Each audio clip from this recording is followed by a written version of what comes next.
আমি এখন technical analysis করব অলিম্পিক ইন্ডাস্ট্রিজ নিয়ে।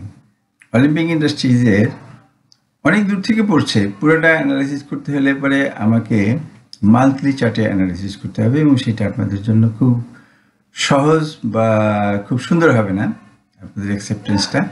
বরং আমি দেখতে পাচ্ছি এখানে উইকলি চার্টে খুব সুন্দর একটা প্যাটার্ন তৈরি হয়েছে এবং উইকলি চার্টে অ্যানালাইসিস করা সেটা বেশ সহজ এবং এটা আপনাদের জন্য বোঝাটা বুঝতে পারবেন সেটাও খুব সহজে বুঝতে পারবেন। আচ্ছা, আমি এখন উইকলি চার্টের এর অ্যানালাইসিসটা করি। প্রথমে আমি এমা দিয়ে দেখি যে এটা বুলিশ কিনা। এটা কিন্তু উইকলি চার্ট, সুতরাং আমাকে যদি দেখতে হয় তো ডেলি চার্টে দেখতে হবে। ডেলি চার্টে দেখলে আমি দেখতে পাচ্ছি যে এটা বুলিশ 926 মুভিং এভারেজকে বুলিশ ক্রস করছে, সুতরাং এটাকে আমরা একভাবে বললাম বুলিশ। এখন আমি আবার উইকলি চার্টে ফেরার আগে আরেকবার আমি এর ইন্ডিকেটরগুলা দেখে নিই। ইন্ডিকেটরগুলা কি বলে? ইন্ডিকেটর সবকটাই এখানে পজিটিভ, সবকটাই বুলিশ। এখানে indicator RSI bullish, Chaikin oscillator bullish, MACD bullish. So আপাতত আমি এই ইন্ডিকেটরগুলো বের করে দিই, সুতরাং আমরা এটাকে অল এসপেক্টে এটাকে বুলিশ বলতে পারি। এবং সে একটা ডবল বটম করে আবার উপরে উঠতেছে। আমি আবার উইকলি চার্টে চলে আসলাম। এখন উইকলি চার্টে আমি এইটাকে হারমোনিক প্যাটার্নে এর টার্গেট বা এর প্যাটার্নটা কি প্যাটার্ন হয় হারমোনিক প্যাটার্নে আমি সেটা বের করার চেষ্টা করি। X A B C. এখন ডিটা কোথায় হবে? এখন দেখেন B is equal to 6.629, B is equal to 0.629, এটা 61.8 এর কাছাকাছি, খুব সামান্য একটু এদিক ওদিক হয়েছে।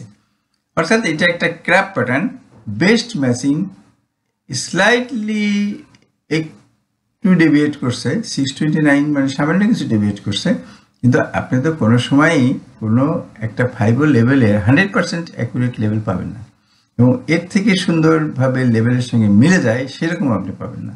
সুতরাং এর থেকে সুন্দর একটা লেভেল আপনি খুঁজে পাবেন না। সুতরাং 629টাকে আমি ধরে নিলাম 61.8। এইটা হলে পরে এটা ক্র্যাপ প্যাটার্ন। ক্র্যাপ প্যাটার্নের CD leg is equal two 161.8। CD leg দেখেন জায়গায় আটে না, সুতরাং আমি এটাকে একটু শর্ট করে নিই। শর্ট করে আবারও দেখি, তাও আটে না, সুতরাং আবারও দেখি 6। আমার এই একটা সমস্যা যে আমি ওই 100% অর্থাৎ 61.8 আঁকা যায় না, মানে কি একেবারে সূক্ষ্ম মাপটা আমার পক্ষে কোনো সময় সম্ভব হয়ে ওঠে না। আচ্ছা, আমি এটা একটু বন্ধ করে দিয়ে এটা ঠিক করে নিয়ে আগে। আচ্ছা, এবার আমি এটাকে 61.8 করছি। এই জায়গাটা করতে আমার কিন্তু 2 মিনিট সময় লাগছে। সেই সময়টা আমি বন্ধ রাখছি এটা। আচ্ছা, এখন এটাকে একটু সৌন্দর্যমণ্ডিত করি। ব্ল্যাঙ্ক এখানে দিলাম, আমার কাছে ব্লু লাইনটা খুব সুন্দর লাগে, সুতরাং এইটা হলো আর সেন্টব্যাক। ওকে, তাহলে পরে আমরা 61.8 একটা রেজিস্ট্যান্স এবং এটা 287 হলো এর ফাইনাল রেজিস্ট্যান্স। আর তাহলে এর অন্যান্য রেজিস্ট্যান্সগুলো কোথায় হবে? একটা রেজিস্ট্যান্স হবে বি পয়েন্ট, একটা রেজিস্ট্যান্স হবে এই যে বি পয়েন্ট। আমি এটাকে লাল করে দিই, নাহলে আপনাদের বুঝতে অসুবিধা হবে। বি পয়েন্ট এবং অন্যান্য রেজিস্ট্যান্সগুলা আমি একটু দেখে নিই। এইখান থেকে আচ্ছা, B point is equal to 61.8, আর একটা হলো 100% অর্থাৎ 121। এইখানে আর একটা, এই একটা রেজিস্ট্যান্স। এই দুইটা রেজিস্ট্যান্স আমাদের জন্য খুবই এই গুরুত্বপূর্ণ রেজিস্ট্যান্স। এই দুইটা আমাদের, এই রেজিস্ট্যান্সটা কেন আসছে আমি ঠিক জানি না, এটা মুছে দিই। আচ্ছা, ওকে। তা সুতরাং এই হলো আমার অলিম্পিকের অ্যানালাইসিস।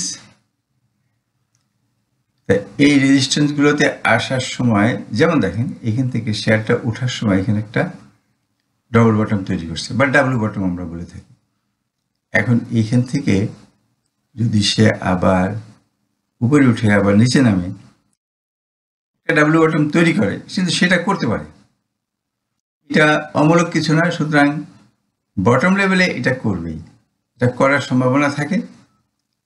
এটা যদি করে দেন ভয় বা ঘাবড়ানোর কিছু নেই।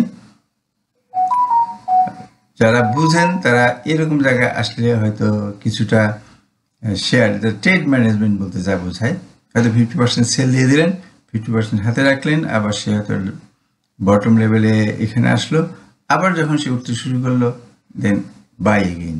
মানে এটা আমার হলো থিওরি হিসাবে বললাম, আমি আপনাদেরকে বাই করতে অনুপ্রেরণা যোগাচ্ছি না এবং আপনাদেরকে উৎসাহিতও করতেছি না। সুতরাং এটা হলো কি যে অ্যাজ এ থিওরি হিসাবে আমার বলা। সুতরাং আপনার ইচ্ছা হলে বাই দিবেন, ইচ্ছা হলে সেল দিবেন, ইচ্ছা হলে কিচ্ছু করবেন না, ব্যাস। ওকে, সুতরাং আমার অ্যানালাইসিসটা এখানে শেষ। ফার্দার আপডেট পাওয়ার জন্য সঙ্গে থাকুন।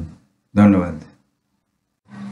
পরবর্তী আপডেট পেতে লাইক, কমেন্ট ও শেয়ার করে সাথে থাকুন। সাবস্ক্রাইব করার জন্য ধন্যবাদ। আসসালামু আলাইকুম।